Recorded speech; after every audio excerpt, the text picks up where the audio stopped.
I don't ever think we'll be caught like that again, at least not in our lifetime.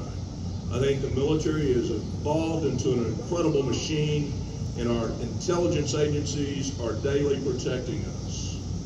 But as we go forward in life, as what we have to do and need to do, as we memorialize and always remember the people that died that day and the many first responders, is this morning, earlier today, I was in Austin and had the privilege of watching the governor absolutely celebrate and remember 28 first responders from Texas that had been either seriously injured in the line of duty or killed in the line of duty. And as I was thinking about this evening, as I listened to that roll call unfold of those 28 deputies, officers, and firefighters, and some of the ones that were killed in the line of duty were nowhere near born on 9/11. They were young people, 21, 22, and 23, that they knew what they were doing and they were stepping into trouble and running into trouble just like those people on 9/11. And I thank God that we're still producing those type of people in the United States of America and in Texas. Because even as sad as it was, it also gave us hope for tomorrow.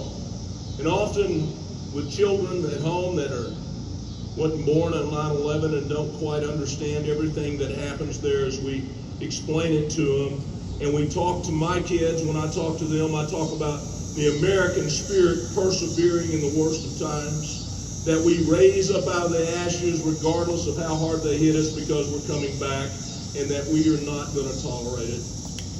We understand who we are and where we came from. And I think that's something that all of us can continue to do, is to educate our youth on who we are and where we came from.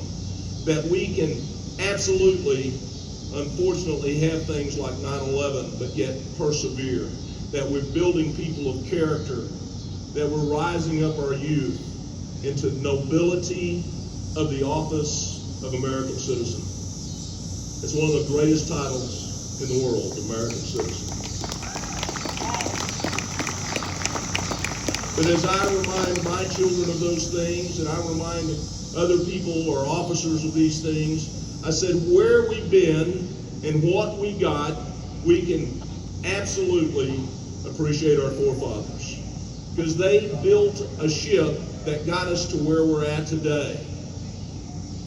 And they knew that sometimes that evil would walk boldly among us. But as I think of the four cornerstones that they gave us, and that if we remember those cornerstones, and as each American citizen takes care of each of the cornerstones, this country will always be free and liberty will be abound. Is that as we look forward on those four cornerstones and just remember what they are. And in my world and the things that I see, the first cornerstone that our forefathers gave us was faith. Faith and hope. That there's something bigger than us that we're serving, and the hope of tomorrow. But they gave us the cornerstone of hope. And then they gave us a cornerstone of absolutely loyalty to this country.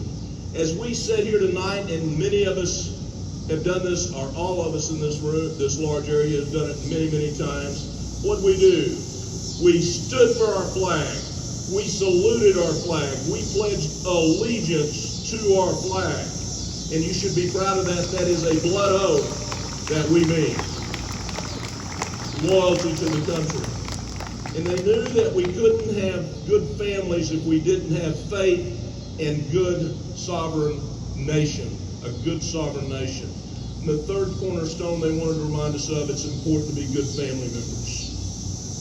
That fourth cornerstone, or that third cornerstone of family, that good husbands and wives, that growing great children, because they knew that great families is what this country would be built on and be pushed into the future.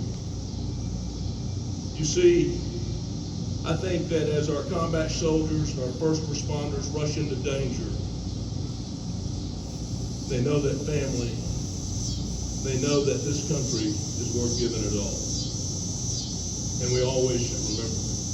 That final cornerstone that they gave us that we must remember is they gave us a constitutional republic with rule of law. And with rule of law in America, what it transfers to our children is that you can do anything that you want to do and stand for it. See, millions of people want to get into America. All across this globe, people would love to have this title, American citizen. But as you rise to the nobility of that office yourself, it is one of the greatest titles. But I also want to remind you that there are people in 49 other states that like the title Texan.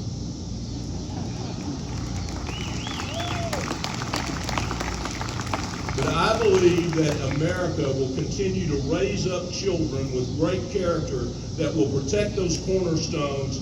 And when the next 9/11 happens, when the next time that the bad guy comes running, when the next time that evil boldly walks among us, they will rise to the challenge. So sleep well tonight, America. God bless you.